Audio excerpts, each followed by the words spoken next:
दोस्तों, दुनिया के ऊर्जा बाजार में इस समय जो शतरंज बिछी हुई है वो सिर्फ बैरल और पाइपलाइन की नहीं बल्कि राजनीति, रणनीति और ताकत की है। और इस खेल में भारत ने ऐसा दांव चला है जिसने वॉशिंगटन की नींद उड़ा दी है।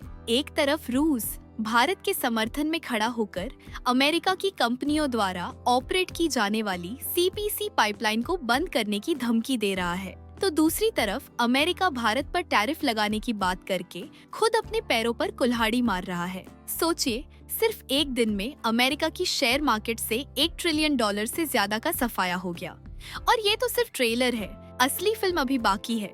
मंच तैयार है, खिलाड़ी मैदान में है और चालें इतनी तेज हैं कि कोई भी गलत कदम पूरी बाजी पलट सकता है। पिछले हफ्ते भारत के प्रमुख बंदरगाहों पर 22 से ज्यादा बड़े रूसी क्रूड टैंकर पहुंचे। ये टैंकर सीधे रूस से ही नहीं बल्कि सिंगापुर, श्रीलंका और यूएई के रास्ते भारत पहुंचे ताकि पश्चिमी देशों का दबाव बेअसर हो जाए। कल्पना कीजिए, अरब सागर में एक के बाद एक विशाल टैंकर लहरों को चीरते हुए भारत के तटों की तरफ बढ़ते हैं। हर टैंकर में लाखों बैरल काला सोना यानी क्रूड ऑयल भरा है और ये सब अमेरिका की नाराजगी के बावजूद भारत की रिफाइनरियों में उतर रहा है। पोर्ट पर क्रेनों की आवाज, डीजल इंजनों की घरघराहट और हवा में फैली पेट्रोलियम की गंध, ये सब एक नए आर्थिक युग का संकेत दे रहे हैं। अमेरिका रूस से सीधे तेल लेने पर बवाल मचा रहा था, तो भारत ने निकाला एक गुप्त रास्ता। रूसी तेल को गल्फ ब्लेंड या एशियन मिक्स के साथ मिलाकर उसका नाम बदल दिया।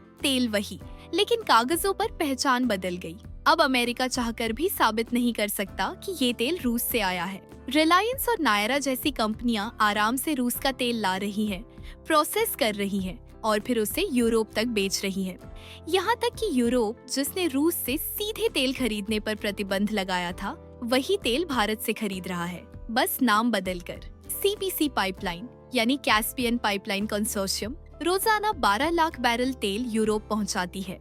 ये पाइपलाइन कजाकिस्तान से शुरू होकर रूस की जमीन से गुजरती है और ब्लैक सी के तट पर खत्म होती है। इस पाइपलाइन में अमेरिका की दिग्गज कंपनियां शेवरॉन, एक्सन मोबिल, शेल शामिल हैं। इसका मतलब अगर रूस इस पाइपलाइन को रोक देता है तो अमेरिका की कंपनियों और यूरोप की अर्थव्यवस्था दोनों पर एक साथ बिजली गिर सकती है। रूस को ये पता है और यही कारण है कि वो इसे अमेरिका के खिलाफ एक हथियार के रूप में इस्तेमाल करने की धमकी दे रहा है। भारत अब सिर्फ तेल खरीदने वाला देश नहीं रहा। रूस से सस्ता तेल लेकर उसे रिफाइन करके और फिर यूरोप, एशिया व अफ्रीका को बेचकर भारत ने खुद को एनर्जी हब बना लिया है।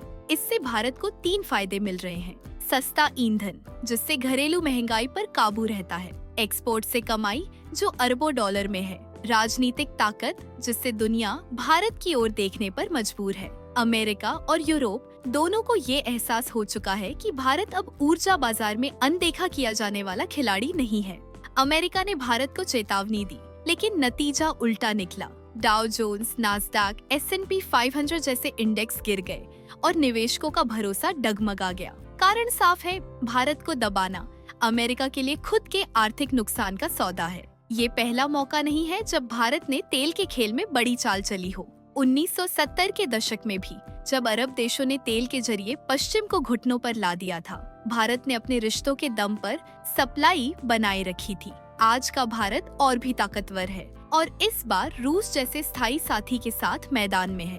अगर रूस ने सीपीसी पाइपलाइन बंद की तो यूरोप को मिडिल ईस्ट और अफ्रीका से महंगा तेल खरीदना पड़ेगा। कीमतें आसमान छू सकती हैं और ऊर्जा संकट गहरा सकता है। अगर अमेरिका भारत पर सख्ती करता है तो भारत अपने बाजार को एशिया, अफ्रीका और लैटिन अमेरिका की तरफ मोड़ सकता है। दोनों ही हालात में भारत की पोजीशन मजबूत होगी और अमेरिका की परेशानी बढ़ेगी। भारत के लिए यह सिर्फ व्यापार नहीं बल्कि अंतर्राष्ट्रीय राजनीति में एक नई भूमिका हासिल करने का मौका है, जहां उसकी आवाज सुनी जाए और उसका प्रभाव महसूस किया जाए। क्या भारत को रूस से सस्ता तेल लेना जारी रखना चाहिए? क्या यह नीति भारत को दुनिया का ऊर्जा सुपर पावर बना सकती है?